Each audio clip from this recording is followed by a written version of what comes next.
બળતણ વીણવા જે દિવસે જાતી હતી ત્યારે તમારી માને ગેસ પૂરો પાડવાનું કોંગ્રેસ પાર્ટીએ કામ કર્યું હતું। મારી માતા હોય કે તમારી માતા હોય એ ઇટાલીમાં નથી જન્મી, કદાચ ઇટાલીમાં જન્મી હોત તો એને ગેસના બાટલા શું છે કે લાકડા શું છે ખબર ના હોત। ઈરાનનું ઇઝરાયલ અને અમેરિકા સાથે યુદ્ધ શરૂ થયું ત્યારથી ભારતમાં તેની અસર જોવા મળી રહી છે, કારણ કે ભારતમાં એલપીજી અને પીએનજી ગેસની અછત જોવા મળી રહી છે। એક બાજુ કોમર્શિયલ જે ગેસના સિલિન્ડર્સ હોય એમને કોમર્શિયલ ગેસના સિલિન્ડર્સમાં કાપ મૂકવાના કારણે જે લોકો નાનું ખોરાકનો કોઈક ધંધા સાથે સંકળાયેલા હોય, ભોજનના ધંધા સાથે સંકળાયેલા હોય, નાની એમથી રેસ્ટોરન્ટ કે લારી ગલ્લા ચલાવતા હોય એવા લોકોને મોટું નુકસાન થઈ રહ્યું છે અને તેઓ પોતાનું વતન પાછા ફરી રહ્યા છે, કારણ કે કમાણી નથી, ધંધો નથી અને બ્લેકમાં બાટલા લેવા પોસાય એમ નથી। બીજી બાજુ જેમના ઘરે બાટલા ખૂટી ગયા છે એ 2 દિવસ સુધી લાઇનમાં ઊભા રહે છે, લાંબી લાંબી લાઈનોમાં ઊભા રહ્યા છતાં 2 દિવસ સુધી એમને ગેસ સિલિન્ડર્સ નથી મળી રહ્યા। આ બધી સમસ્યાની વચ્ચે જ્યારે સરકારે લોકો માટે સહાય કરવાની હોય પરંતુ સહાયની બદલે એકબીજાની માતાઓ પર પ્રહાર કરવામાં આવી રહ્યા છે। જગદીશ પંચાલનો પહેલા એક વિડીયો સામે આવ્યો હતો જેમાં તેમણે સંસદમાં જે કોંગ્રેસ દ્વારા ગેસના બાટલા લઈને વિરોધ પ્રદર્શન કરવામાં આવી રહ્યું હતું એમાં ટિપ્પણી કરી હતી અને રાહુલ ગાંધીની માતા વિશે વાત કરી હતી। ત્યારબાદ કોંગ્રેસના નેતા પ્રતાપ દુધાતે તેમનો વળતો જવાબ આપ્યો અને હવે પાછું જગદીશ પંચાલે પ્રતાપ દુધાતને વળતો જવાબ આપ્યો છે। આ બધામાં જે રાજકારણ ચાલી રહ્યું છે પરંતુ ગેસના બાટલા લોકોને ક્યારે મળશે એ ખબર નથી। સમગ્ર ઘટના આપણે જાણીએ। હવે પહેલા તો સૌથી પહેલા વિવાદ જે શરૂ થયો, જગદીશ પંચાલ જે ભાજપના પ્રદેશ પ્રમુખ છે તેમનો એ વિડીયો જોઈએ જ્યારથી આ સમગ્ર ઘટનાની શરૂઆત થઈ।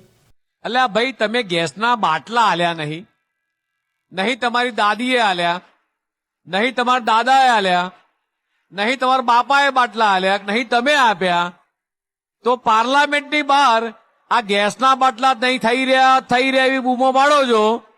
ખાલી પૂછજો તમે કે નહેરુજીને વિચાર આવ્યો તો તમારા દાદાને, તમારા દાદી ઇન્દિરા ગાંધીને વિચાર આવ્યો તો કે મારા બાટલા હલવા જોઈએ, કે મારી માતાઓ બહેનો આ ચૂલા પર રસોઈ કરે છે, કોઈ દાડો રસોઈ કરી હોય તો ખબર પડે ને,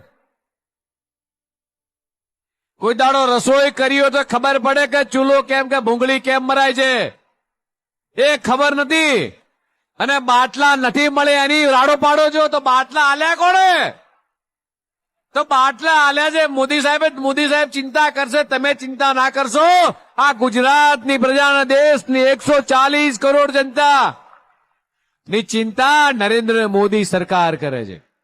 અહીં તમે જગદીશ પંચાલનો વિડીયો જોયો જેમાં તે કોંગ્રેસ પર પ્રહાર કરી રહ્યા છે। આ સિવાય તે પરિવારવાદ ઉપર પણ વાત કરી રહ્યા છે અને જે સંસદમાં ચાલતો વિરોધ પરિવાર પર પહોંચી ગયો છે। હવે આ સમગ્ર નિવેદન સામે આવ્યા બાદ કોંગ્રેસના નેતા એવા પ્રતાપ દુધાતનું નિવેદન સામે આવ્યું છે જેમાં તેમણે એવું કહેતા સાંભળવા મળે છે કે તમારા માતા જે માથે લાકડા વીણવા જતા હતા એમને ગેસ સિલિન્ડર પૂરા પાડવામાં આવ્યા ત્યારે તમારા જ નેતા સ્મૃતિ ઈરાની જેવા નેતાઓ હતા એ ગેસના બાટલા લઈને દિલ્હી પહોંચી જતા હતા।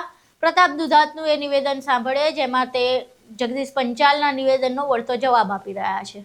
ભાષાનો ઉપયોગ કરવો એટલો કરે, આટલી તાકાતથી કોંગ્રેસ ફરી વખત ગુજરાત સાથે હિન્દુસ્તાનમાં ઊભી થવા જઈ રહી છે। ભારતીય જનતા પાર્ટીનો પ્રદેશનો પ્રમુખ ગમે તેવી વાણી વિલાસ કરતા હોય, ભારતીય જનતા પાર્ટીના પ્રદેશ પ્રમુખ ગમે તેવી ભાષાથી રાહુલ ગાંધી બારામાં બોલતા હોય, બાપા સામુ બોલતા હોય, એની પેઢીઓ સામુ બોલતા હોય, આ દેશને આઝાદી અપાવનાર પાર્ટીના પરિવાર સામે બોલતા હોય, એ ભારતીય જનતા પાર્ટીના પ્રદેશના પ્રમુખ એની ભાન ભૂલી ગયા।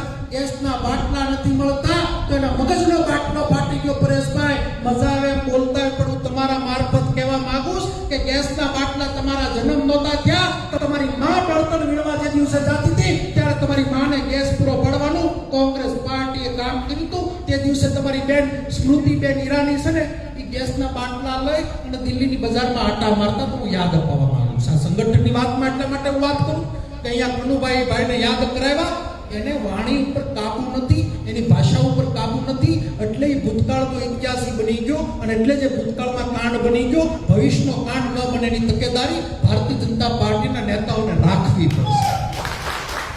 શું કામ આ વાત કરું કે આ જ કાર્યકર્તા પરેશભાઈ, આ જિલ્લાના કાર્યકર્તા ઉપર મને ગૌરવ છે કે આ ભારતીય જનતા પાર્ટીના નેતાઓ મારફત, આ ભાજપના આગેવાનો મારફત ચૂંટણી પંચ હવે પ્રતાપ દુધાતનું આ નિવેદન તમે સાંભળ્યું. પ્રતાપ દુધાતે આજે કહ્યું, ત્યારબાદ પાછું જગદીશ પંચાલ ન બોલે એવું તો કેવી રીતે બને. જગદીશ પંચાલે ફરી પાછું નિવેદન આપ્યું ને રાહુલ ગાંધીની માતા સુધી પહોંચ્યા અને એવું કીધું કે અમારી માતાઓ ઇટલીથી નથી આવી, એમણે ફૂંકણી મારી મારીને ગેસ સળગાવ્યા છે કોંગ્રેસના પાપે, કારણ કે એમણે બધાને ગેસના બાટલા નહોતા આપ્યા. સમગ્ર મુદ્દો રાહુલ ગાંધીના મમ્મી અને ઇટલી સુધી પહોંચી ગયો. અહીં એ સાંભળીએ કે પોતે શરૂ કરેલી ચર્ચામાં પ્રતાપ દુધાતની પ્રતિક્રિયા બાદ ફરી પાછું જગદીશ પંચાલે શું કહ્યું. વાત એવું કહીશ મિત્રો કે હમણાં કોંગ્રેસના એક નેતા, આ જિલ્લાના એક નેતા એવું કહેતા હતા કે ભાઈ જગદીશ વિશ્વકર્માની માએ માથે બળીતા લાકડા ઉપાડ્યા ચૂલા સળગાયા છે. મારે કેવું છે, મારી એકલાની માતા અને કેટલાયની માતાઓએ એ કોંગ્રેસના રાજમાં એ માથે લાકડા લઈ અને ચૂલા સળગાવતા હતા. એ દિવસો ભૂલી ના જતા. તમારા રાજની અંદર એ સંસદ સભ્ય કોટા પદ્ધતિ હતી અને ત્યારે સંસદ સભ્યની આગળ પાછળ ફરવું પડે. મોટો વ્યક્તિ હોય એને ગેસનો બાટલો મળે, લાગભગ હોય એને ગેસનો બાટલો મળે. મારી માતાએ કદાચ મજૂરી કરી હશે, માથે લાકડા ઉપાડ્યા હશે, છતાંય અમને સંસ્કાર આપ્યા, ભણાઈ ગણાઈને સમાજ સેવાને લાયક બનાયા અને આજે માતાના આશીર્વાદે આ ગુજરાત પ્રદેશ અધ્યક્ષના લાયક અમને બનાયા છે અમારી માએ. અને કોંગ્રેસે હંમેશા કોઈ પણ માતા અને બહેનનું હર હંમેશા અપમાન કર્યું છે. કોંગ્રેસના નેતા ભૂલી ના જાય કે ભારતમાં જીવે છે. મારી માતા હોય કે તમારી માતા હોય એ ઇટાલીમાં નથી જન્મી. કદાચ ઇટાલીમાં જન્મી હોત તો એને ગેસના બાટલા શું છે કે લાકડા શું છે ખબર ના હોત. તમારા નેતાના માતૃશ્રી ઇટાલીથી આવે છે એટલે એને કદાચ ચૂલાની ખબર નહીં હોય, ધુમાડાની ખબર નહીં હોય, ભૂંગળીથી એને ચૂલા નથી સળગાયા. મારીને તમારી માતાએ ચૂલા સળગાઈ, ખીચડી બનાવીને તમને મને મોટા કર્યા છે. કોઈની માતાનું અપમાન ના કરશો.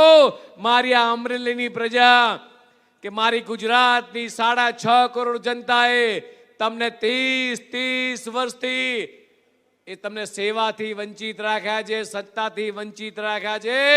આવનારા 50 વર્ષ સુધી તમને હજી સેવા અને સત્તાથી વંચિત રાખવાની છે.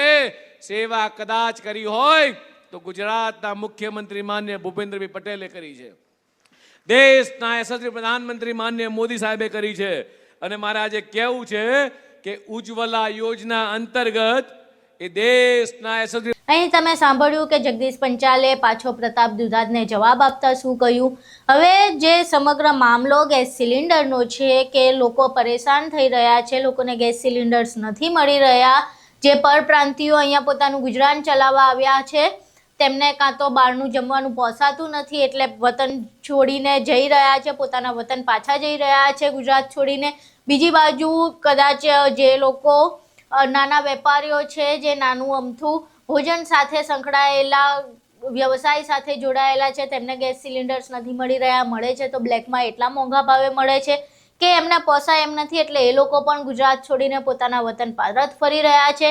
એવામાં લોકોને વધુમાં વધુ સુવિધા કેવી રીતે પૂરી પાડવી, લોકોને સુધી ગેસ સિલિન્ડર્સ કેવી રીતે પૂરા પાડવા, વ્યાજબી ભાવે ગેસ સિલિન્ડર્સ કેવી રીતે પૂરા પાડવા એ વિશે ચર્ચા નથી થઈ રહી, એ વિશે નિવેદન નથી આવી રહ્યા, પરંતુ પરિવાર ઉપર આવી જવામાં આવી રહ્યું છે.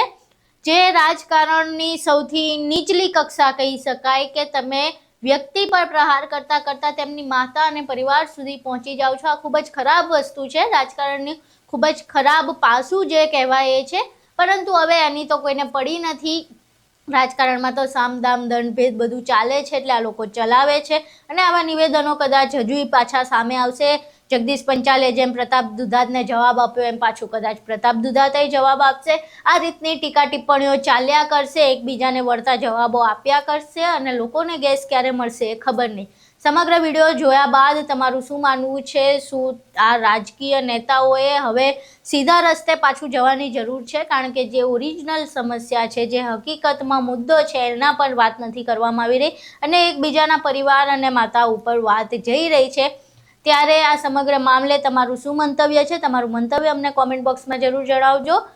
વિડીયો પસંદ આવ્યો હોય તો વિડીયોને લાઇક કરજો, શેર કરજો અને ચેનલને સબસ્ક્રાઇબ કરવાનું ભૂલશો નહીં. નમસ્કાર.